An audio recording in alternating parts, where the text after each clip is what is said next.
अन्तश्च मध्यं चैवाहमर्जुन अध्यात्मविद्या विद्यानां वादः प्रवदतामहम् अक्षराणामकारोऽस्मि द्वन्द्वः सामासिकस्य च अहमेवाक्षयः कालो धाताहं विश्वतोमुखः। हे अर्जुन, मैं संपूर्ण सृष्टि का आदि मध्य तथा अंत हूँ।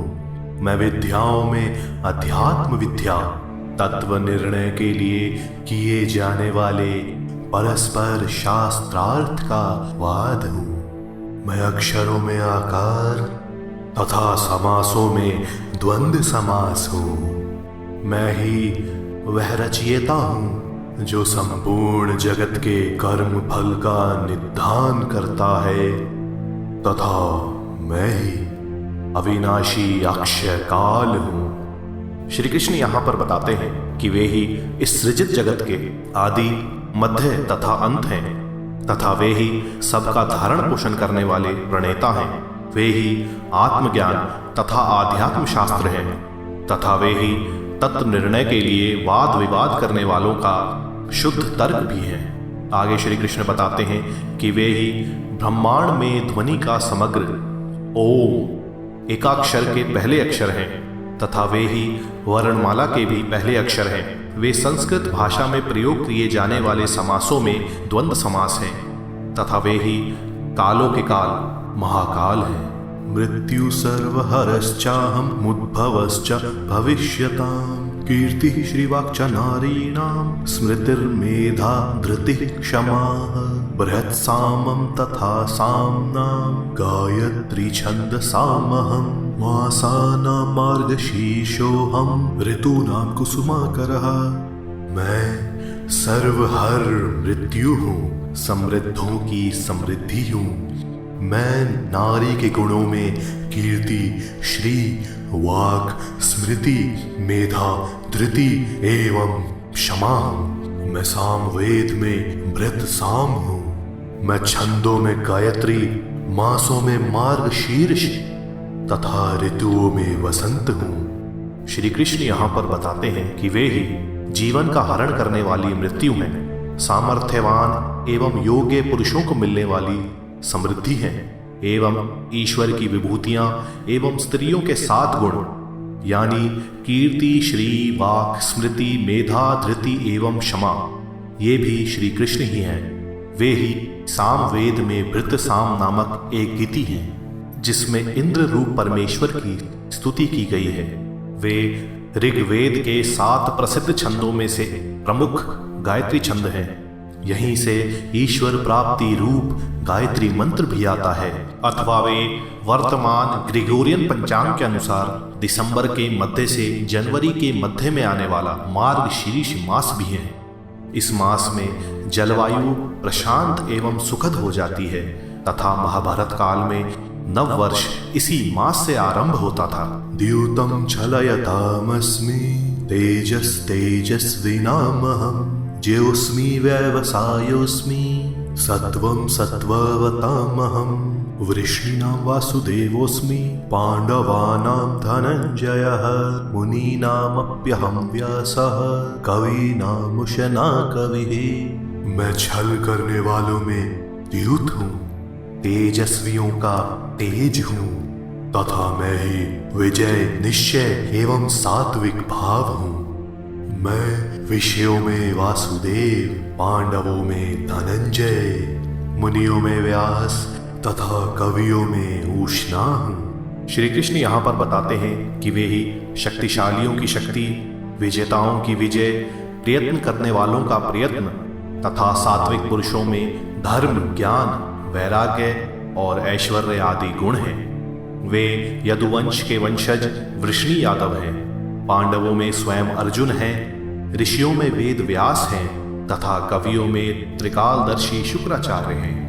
आगे श्री कृष्ण बताते हैं कि मनुष्यों को भ्रमित करने वाली कटकपूर्ण कलाएं भी श्री कृष्ण का ही एक रूप है। जिस प्रकार महाभारत में पांडव द्यूत क्रीड़ा में अपना सब कुछ हार गए, उसके बाद ही उन्हें तपस्या एवं विमोचन का अवसर मिला, इसी प्रकार हमारे जीवन की समस्याएं भी हमें ईश्वर के रूप में धर्म का सही मार्ग दिखाने के लिए ही आती हैं। दंडो दमयतामस्मि नीतिरस्मि जिगीषताम् मौनं चहव्यास्मि गुह्यानां ज्ञानं ज्ञानवतामहम् यच्चापि सर्वभूतानां बीजं तदहमर्जुन न तदस्ति विना यत्स्याम् मया भूतं चराचरम्।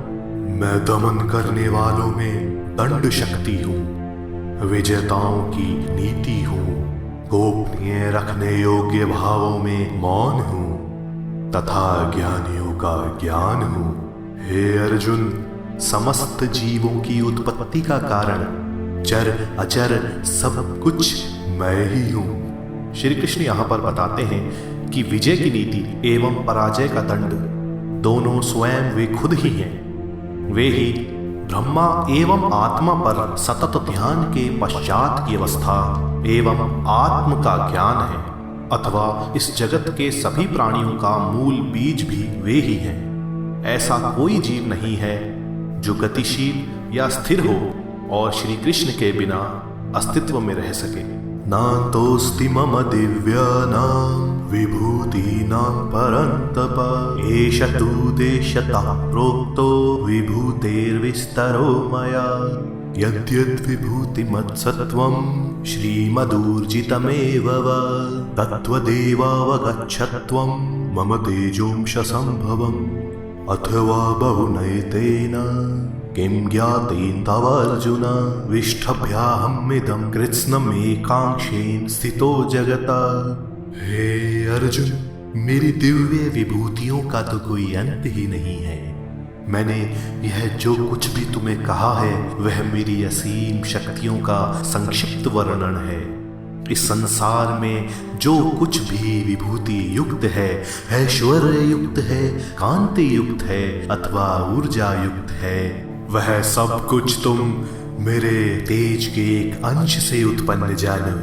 किंतु हे अर्जुन, इस विस्तृत ज्ञान से तुम्हारा क्या प्रयोजन सिद्ध होगा? तुम मात्र इतना जानो कि मैं अपनी दिव्य योग शक्ति के एकांश से इस जगत को धारण कर अवस्थित हूँ। श्री कृष्ण यहाँ पर बताते हैं कि उनकी दिव्य महिमा की कोई सीमा नहीं है। उनकी अनंत महिमा का गुणगान जितना करें वह अल्प है। इस संसार में जो कुछ भी अभिव्यक्त सत्य, सौंदर्य एवं तेज से संपन्न है वह श्री कृष्ण का ही है और उन्हीं से आया है। श्री कृष्ण के बिना कुछ भी विलक्षणता नहीं है। संक्षिप्त में कहें तो यह संपूर्ण ब्रह्मांड श्री कृष्ण के एक अंश में स्थित है। इस प्रकार दिव्य श्रीमद् भगवद गीता के 10वें अध्याय विभूति योग की समाप्ति होती है। इस अध्याय में हमने श्री कृष्ण की असीम विभूतियों को संक्षिप्त में जाना एवं यह संपूर्ण जगत श्री कृष्ण का एक अंश मात्र है यह भी जाना। आने वाले अध्यायों में हम जानेंगे कि कैसे भगवान श्री कृष्ण अपनी अभिव्यक्तियों की व्याख्या करके हमारा मार्गदर्शन करते हैं।